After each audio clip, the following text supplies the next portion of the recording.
আইসিইউতে রয়েছে, অক্সিজেন সাপোর্টে রয়েছে। তবে অপারেশন হওয়ার পরে যে অবস্থায় ছিল, ভেন্টিলেশনে ছিল, সেখান থেকে বার করা হয়েছে।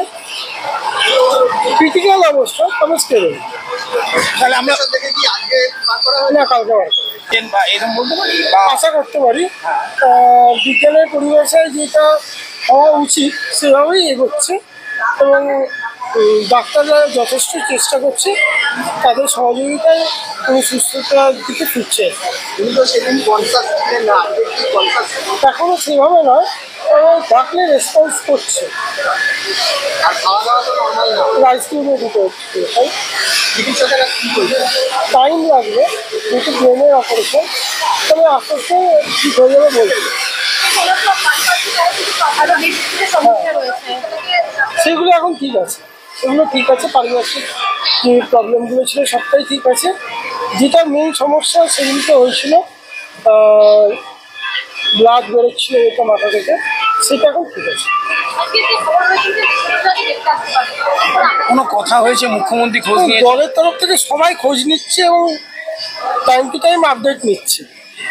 এরকম কোনো খবর আসেনি যে মুখ্যমন্ত্রী দেখতে হবে। তিনি যথেষ্ট ব্যস্ততার মধ্যে রয়েছে।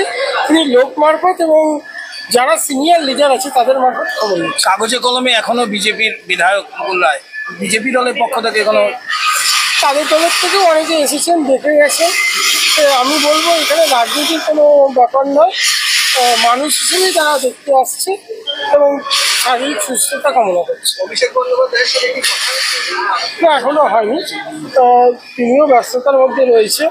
তবে তাদের তরফ থেকে বলছি, দলের তরফ থেকে বলছি, দল তো সবাইকে নিয়েই, তো পার্টিকুলার নয়, সবাই সিনিয়র লিডাররা এসে খোঁজ নিচ্ছেন বা ফোন করছে। তাহলে এখন ভেন্টিলেশন সাপোর্টের দরকার নেই, এই মাইকটা শুনে ভেন্টিলেশন সাপোর্ট দরকার নেই এখন অব্দি নেই। কার কখন কি দরকার হয় কেউ ভগবানও বলতে পারে না।